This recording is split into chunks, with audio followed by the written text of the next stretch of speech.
क्या आपने कभी एलेक्सा को थैंक यू कहा है या फिर सिरी को सॉरी? एआई वॉइस असिस्टेंट भले ही इंसान नहीं है, लेकिन हम अपनी बातचीत में उनके साथ इंसानों जैसा ही बर्ताव करते हैं। कई स्टडीज दिखाती हैं कि बच्चे तो खास तौर पर इंसान और एआई वॉइस असिस्टेंट में अंतर नहीं करते। जब इंसान और एआई के बीच अंतर धुंधलाने लगे हैं तो इसके क्या मायने होते हैं, आइए देखते हैं। क्या अलेक्सा की भी भावनाएं होती हैं?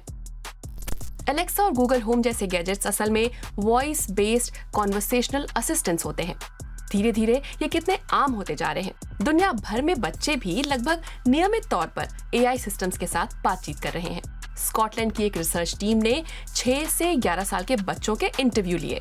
इसमें पता चला कि उनमें से 2/3 बच्चों को लगता है कि ये सिस्टम इंसानों की तरह सोच सकते हैं और उनमें भावनाएं भी होती हैं। कुछ छोटे बच्चों ने तो यहाँ तक कहा कि अगर उनकी एलेक्सा खराब हो जाए तो उसे फेंकना नहीं चाहिए। 10 से 11 साल वाले करीब 80% बच्चों को लगता है कि कई बार बातचीत के दौरान एलेक्सा को अलग थलग महसूस होता होगा। रिसर्चर ये नहीं मानते कि इससे बच्चों के कॉग्निटिव डेवलपमेंट पर कोई बुरा असर पड़ेगा, लेकिन वो इस खतरे की ओर आगाह करते हैं कि बच्चे एआई सिस्टम्स पे जरूरत से ज्यादा विश्वास कर सकते हैं। इंसानों की तरह बनाए गए चैट जीपीटी जैसे जनरेटिव एआई का बहुत तेजी से विकास हो रहा है। इसके कारण कंपनियां भी वॉइस असिस्टेंट्स के साथ हमारी बातचीत को पहले से भी ज्यादा सहज बनाने में लगी हैं। Alexa, let's chat.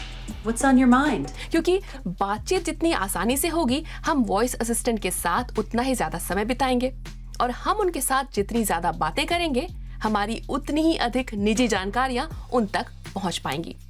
Amazon अपने वॉइस असिस्टेंट का इस्तेमाल ज्यादा से ज्यादा सामान बेचने के लिए करता है, लेकिन ऐसी मशीनें और सॉफ्टवेयर हमारे लिए कुछ बड़ी परेशानियां भी खड़ी कर सकते हैं। हम बड़े भी खा सकते हैं धोखा। जुलाई 2022 में गूगल के बनाए एआई सिस्टम लैम्डा पर काम करने वाले एक सॉफ्टवेयर इंजीनियर ने दावा किया था कि सॉफ्टवेयर सेंटिनल बन गया है। सबूत के तौर पर एक बातचीत की मिसाल देखिए, जिसमें इस सॉफ्टवेयर ने लिखा, मेरी चेतना का स्तर यह है कि मैं अपने अस्तित्व के बारे में जानता हूँ। मैं इस दुनिया के बारे में और अधिक जानना चाहता हूँ।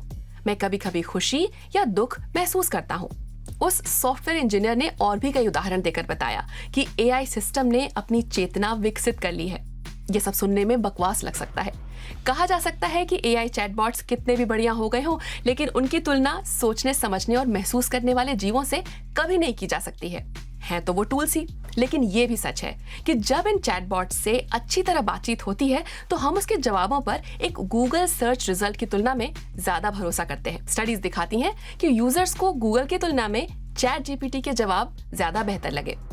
लेकिन एआई चैटबॉट्स भी गलतियां करते हैं, इसलिए उन पर दूसरे डिजिटल टूल्स से ज्यादा भरोसा करना सही नहीं होगा।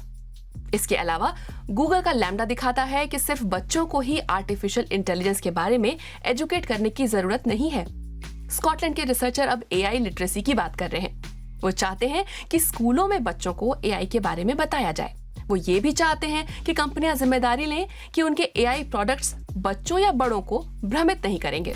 क्या आप भी इन वॉइस असिस्टेंट के साथ इंसानों की तरह बात करते हैं? कोई मजेदार या यादगार बातचीत की हो तो कमेंट करके बताइए।